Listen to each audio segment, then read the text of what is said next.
ओम नमः शैलिकायै ध्यानम्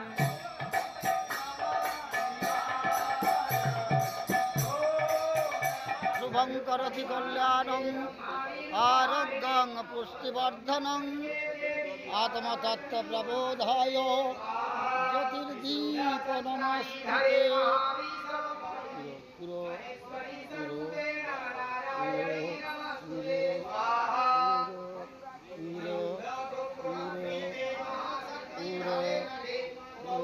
আজকের কাকদ্দা গ্রামে বিগত বৎসরগুলির ন্যায় এই বৎসরও বিশ্ব মহাশান্তিযজ্ঞ এবং তার সাথে সাথে রাজরাজেশ্বরী শীতলা মায়ের যে প্রতিষ্ঠা দিবস উদযাপন উপলক্ষে এরা প্রতি বৎসরই ঠিক এই দিনেই এনারা করে থাকেন।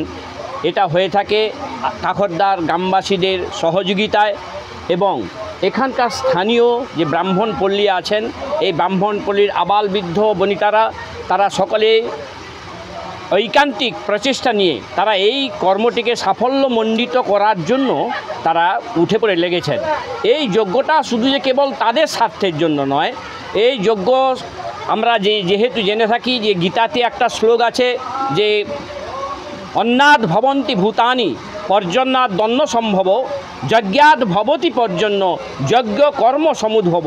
এই যজ্ঞ যে কেবল কাকদ্দাবাসীর বা বাসীগণের জন্য নহে, এটা সারা বিশ্ববাসীর জন্য। সারা বিশ্বের লোকেরা এই যজ্ঞ থেকে উপকৃত হবে, এই যজ্ঞ থেকে যথাসময়ে বৃষ্টিপাত হবে, তা থেকে শস্য উৎপাদন হবে, তাই সেই সব শস্যকে সব জীবন ধারণ করতে পারবে। এইটা বিশ্ব শান্তি যজ্ঞের মূল কথা।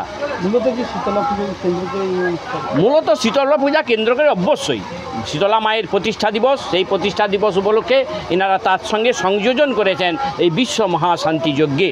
তথা আজকের বিশ্বের দিকে দিকে দেখা গেছে যে হানাহানি কাটাকাটি ইত্যাদি, সেই সবকে আমরা সনাতন ধর্মাবলম্বীরা সব থেকে জানি যে সমস্ত ধর্মকে নিয়ে চলাই আমাদের একান্ত কর্তব্য। সেই হিসাবে সমস্তের বিশ্বের মানুষ যাতে সুখে শান্তিতে থাকে তার জন্য এই সনাতন ধর্মাবলম্বী মানুষেরা তারা আজকে এই বিশ্ব শান্তি যজ্ঞে লিখেছেন। তাছাড়াও এই বিশ্ব শান্তি যজ্ঞ করার একটা কারণ যে আমরা জানি সনাতন ধর্ম যেটাকে বলেছে যে সর্বে ভবন্তু সুখিন সর্বে সন্তু নিরাময়া সর্বে ভদ্রাণি পশ্যন্তু মা কশ্চিৎ দুঃখভাগ হইতে। একে কেবলমাত্র যে সনাতন ধর্মাবলম্বীরা সুখে থাকবে তা নয়, বিশ্বের আপাবর জনসাধারণ সবাই সুখে থাকবে সেই কামনা নিয়ে সনাতন ধর্মাবলম্বী মানুষেরা তারা এই যজ্ঞে ঝাঁপিয়ে পড়েছেন।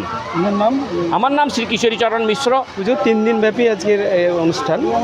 আজকের প্রথম দিন আমাদের এই প্রথম দিনের এই যজ্ঞর মধ্য দিয়ে আমাদের অনুষ্ঠানের সূচনা আর কি। গ্রাম প্রতি বছরই হয় এটা, এবং গ্রামবাসী এলাকাবাসী সার্বিক মানুষের সহযোগিতায় এই অনুষ্ঠানটা আমরা করে থাকি।